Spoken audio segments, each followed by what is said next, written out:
Hey there, bibliophiles and those raising bibliophiles. Without ratings and warning labels, finding which books are appropriate for your children to read is like navigating wild terrain without a map and a compass. I don't know about you, but I have been burned more than once giving my child a book that I thought was clean and appropriate for them to read. I'm a fellow mom, educator, reading specialist, and literary enthusiast trying to find great books for my children and yours to read.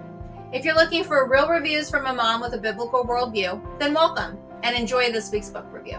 All right, so this week's book review is going to be a little bit different. Somehow I was at the library looking for something with my son, and a few books caught my eye in the hiking section. And these are true stories. And so I'm going to share a little bit of two different stories that are about mountaineering and climbing. And these were great reads. So while these are adult nonfiction reads, if you have older teens who are interested in sort of this genre of writing or these stories, they like true stories, they like adventure, then I want to share these books with you. And I'm going to do something a little bit different in that one of them I liked and one of them I sort of liked but didn't. And so I'm going to share about both of them and then kind of let you know what I think about between the two of them if you're going to sort of decide. So kind of like a read this, maybe not that kind of thing.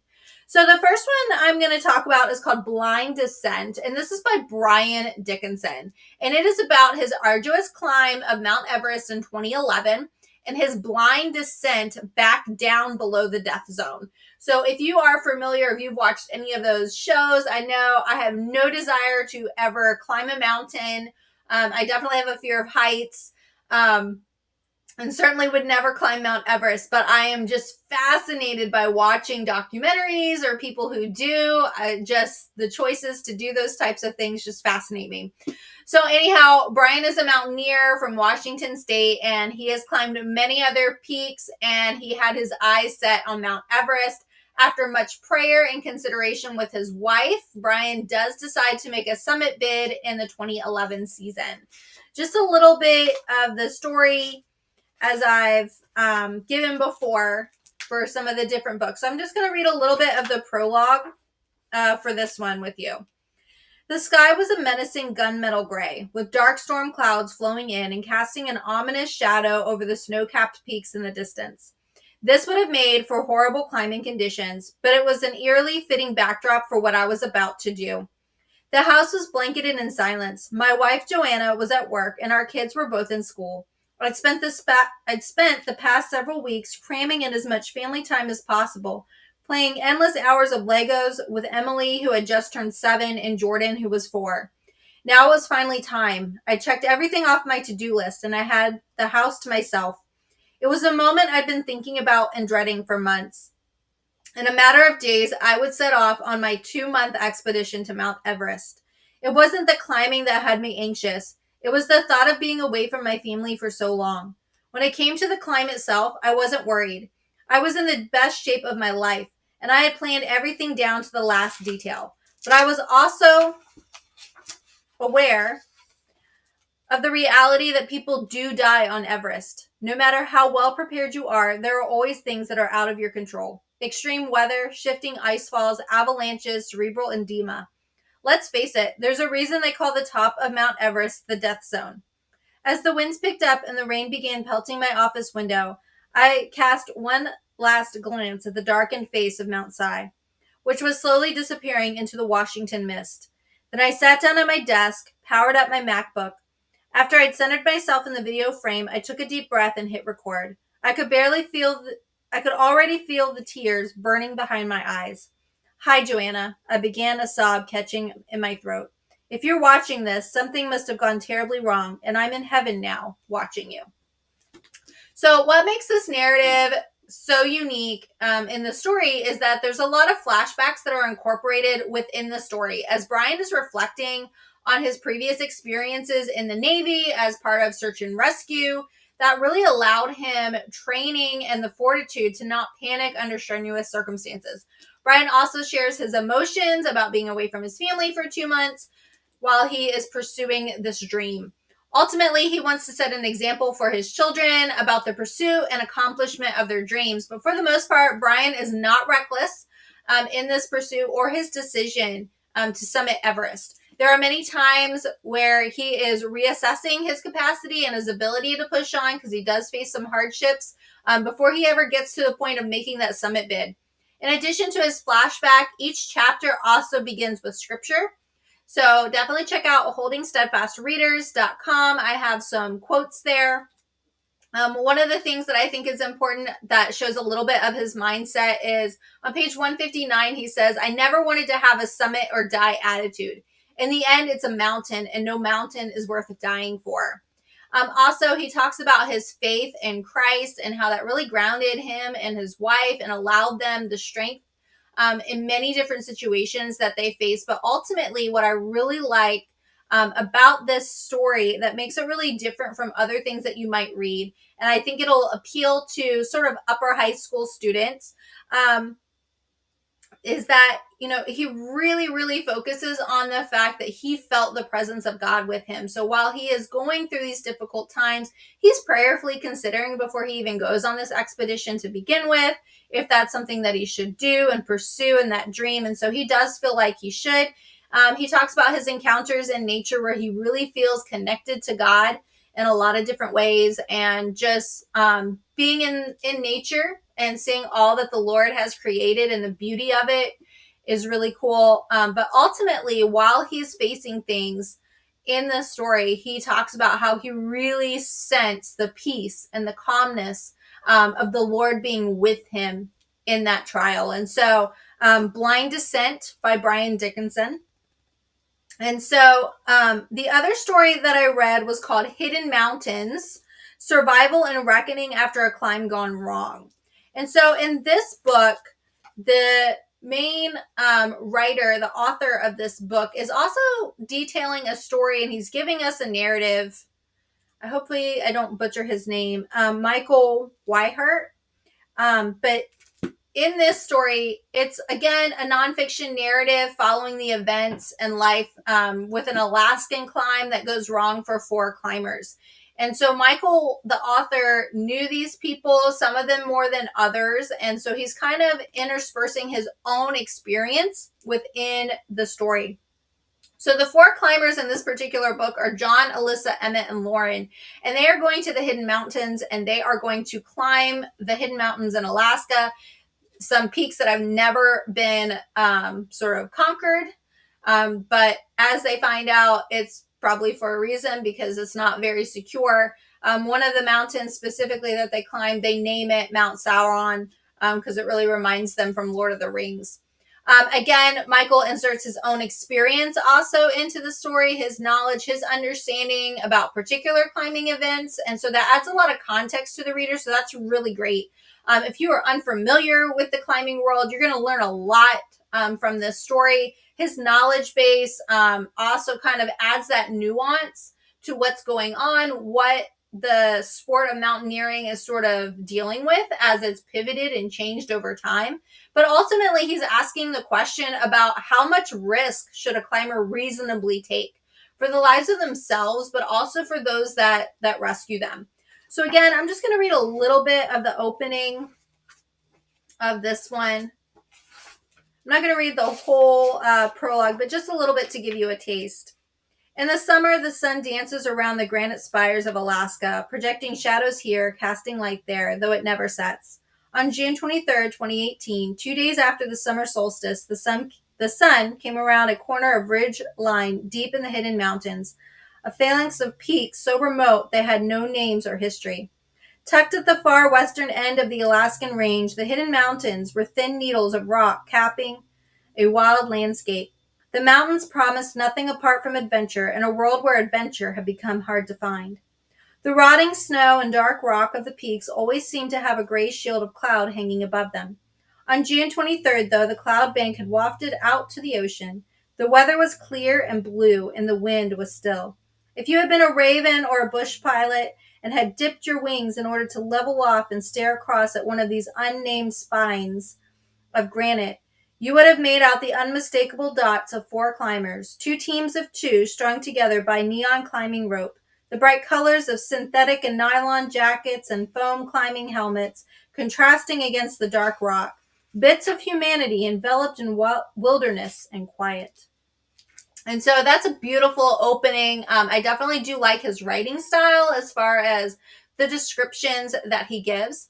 The story definitely opens with situating the readers with the climb that the mountaineers are aiming to conquer. From there, the narrative is going to shift back in time and give background for each of the people. So John, Alyssa, Lauren, and Emmett, and sort of what led them up to the moment in hand and how they sort of became couples and knew each other and their friendship and all of that. So there are two sets of couples, John and Alyssa, and then Emmett and Lauren. Lauren is the one least excited or ambitious about this fateful trip to the Hidden Mountains in Alaska. Alyssa and John had this climb sort of as one of their last that they're doing with Emmett and Lauren as they are preparing to take life basically on an adventurous road, and they have their sights set on some additional heights to conquer. Climbing as each set on the same mountain, the couples choose to take different routes to get to the same summit. So late in the afternoon, Emmett, who is really leading between him and Lauren, he falls 30 feet from a ridge. Fortunately, Lauren had a communications device and she's able to contact Global Rescue, and also Emmett and Lauren not Emmett and Lauren, sorry, John and Alyssa, letting them know what has taken place. And they quickly sort of change their route, trying to get over to Emmett and Lauren. John does eventually make it over to Emmett, and basically there's nothing he can do but sit there and be with him so he's not alone until rescue can come. Lauren has Alyssa stay with her, and again, the same thing, trying to give that comfort. There really isn't anywhere that Lauren can even go, mainly to help Emmett because there is the ropes that they have tied off. So the rescuers are able to finally get to Emmett, and the story details the events of that attempt, so that's not easy. And you get a little background for the rescuers themselves, which is really powerful and exciting for readers as well. And then you also get his recovery from the fall, and this fall left him paralyzed, and he is a quadriplegic as a result. So, written by a fellow mountaineer, and certainly for those in the climbing community, you get a brief historical overview of climbing in America, the attitudes, the emotions that come with climbing, the training, the network of climbers themselves, and the rescue attempts, and what the system is for that. It's definitely an eye-opening narrative for anyone not familiar with this world or of this sport. And then again, really that idea of deciding and trying to question about how much really trying to decide how much risk a climber should be taking. And ultimately, the author ends with, on page 235, deciding how much risk we take is on us. And so you can see him also really wrestling with his own humanity and mortality, and the idea that, as much as you try to be safe in situations, there is always uncertainty. And you do see that in Brian's narrative as well, right? At the very beginning, that while he's planned for every contingency, this isn't a summit or die attempt, but things can happen. So basically, compared to the earlier book that I read, I would definitely say that Hidden Mountains has more of that humanistic worldview, and it doesn't shy away from that. This idea that America has the strong idea of self-reliance, and so that took a lot to even get to the point that people would be willing to call rescuers in to save them. This worldview of the climbers, I think, does factor into some of the post-trauma that they have from these experiences. For instance, none of these couples were married at the time of the event. Emmett and Lauren had been dating for 3 years and living together. Lauren is stuck for about 8 hours on the side of the mountain while she's waiting for help to come to Emmett. And so on her end, there is a lot of trauma and difficulty in that. The trauma is not just the event itself, but she doesn't know if he's alive. She doesn't know if he's dead. She doesn't know if he's over there dying by himself. So I can only imagine the trauma that she's facing. Like, she was also, dealing with dehydration, not obviously having food. The weather elements was an issue. And so all of that, like, Lauren's experience on that side of the mountain, like, while she is not the one who was injured, she had a lot that happened to her and to emotionally go through, and that sort of baggage in that regard.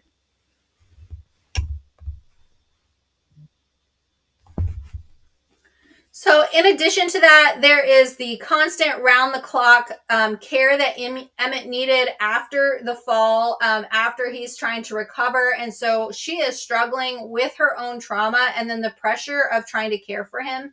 It's really unclear if Lauren received counseling, but I am sure that she needed it. After about 9 months, though, Lauren does make the difficult decision to leave Emmett. And the story details Emmett's sorrow a little bit as Lauren really was his everything. And you can tell that it wasn't easy for Lauren to come to that either. I think she really was struggling with she was dealing with surviving all of this as well in her trauma. So I definitely have great compassion and empathy for Lauren. And I can see where, depending on people, they could be very harsh towards her, and that would be very unfair because she really experienced something very difficult and traumatic the same way that Emmett did. And it's very easy for us to give Emmett that compassion, but not give it to Lauren. Now, all of that being said, I think that there is a distinction between having faith and marriage. And I do think that had these individuals had a strong faith in the Lord, for one, but also if they had been married, Emmett and Lauren, I think that on some level that would have given her some fortitude and strength to manage and work through unimaginable circumstances. And so that's really something hard to quantify and explain. But I do think that there's something about covenant marriage that can help give strength when the terrible things happen. And we make those vows through sickness and health. So definitely, I think our world attacks marriage. And I think that this is something where these people were sold a bill of goods. And I think that, that just sort of added another level to the trauma that they were experiencing. So, of course, I have no ill feelings. I have only compassion and empathy for Lauren. And I think, and Emmett, I mean, what a terrible experience, but so cool that they're able to, kind of come through it. They both are amicable and kind and care for one another, even after the fact. Emmett has no hard feelings. He knows that Lauren saved his life that day. And so that's really kind of cool between them in the story. I definitely want to encourage you to go to holdingsteadfastreaders.com to find out more information about this book. This book also, one of the reasons I would definitely choose Blind Descent over Hidden Mountains. So you have the strength of marriage, you have faith in Blind Descent, but this book also has some profanity and quite a bit, actually. I mean, I don't want to say quite a bit. There's books I've read for teenagers that have more profanity than Hidden Mountains. However, there is profanity in it, and you do have the F word used about 5 or 6 times throughout the story and a few other things. I guess not, the profanity is not pervasive. I will say that. However, it is a bit jarring when it is used. And so I just want to make you aware of that, but you don't have any of that in this book. So if I were choosing between 2 survival, climbing, mountaineer books, I'm definitely going to go with Blind Descent. I think if you have a young reader or teenage reader who's really interested in this, or even as a parent, you're looking for something interesting to read. I definitely enjoyed Blind Descent. But I learned a lot from both of them about the world of mountaineering. So I definitely don't want to take that away from either of them. I really did enjoy both books, but Blind Descent I think is a little more enjoyable because you do have that pointing back to the Lord the entire time through our journeys, through our trials. And then in Hidden Mountain, you can kind of see that difference of view, that different worldview, how it helps you navigate and approach different things in life, whether you're in extreme sports or you're just dealing with the struggles of life. And so all these people, their lives are forever changed. And I definitely pray for all of them that they can really keep their eyes on the Lord, Brian and his wife, Joanna, but also the people, for Michael and the other people in his story as well. Because I think if you have a biblical worldview, I can read this story and I can see, wow, that was the Lord's provision for them in so many ways. And I think some of them look at it as luck or coincidence or serendipity, but it's definitely the Lord was providing for Emmett. And so I do hope that somehow they have a network of people that can kind of reveal that to them if they haven't seen it on their own. All right, so that is this week's book review. A sort of read this, maybe not this, but I learned a lot about both of them, about mountaineering and climbing. And hopefully this week's book review is helpful to you as a parent if you've got teen readers who love extreme sports or are just looking for something different to read. Hopefully this will be helpful to you, and I hope that you will join me next week for another book review.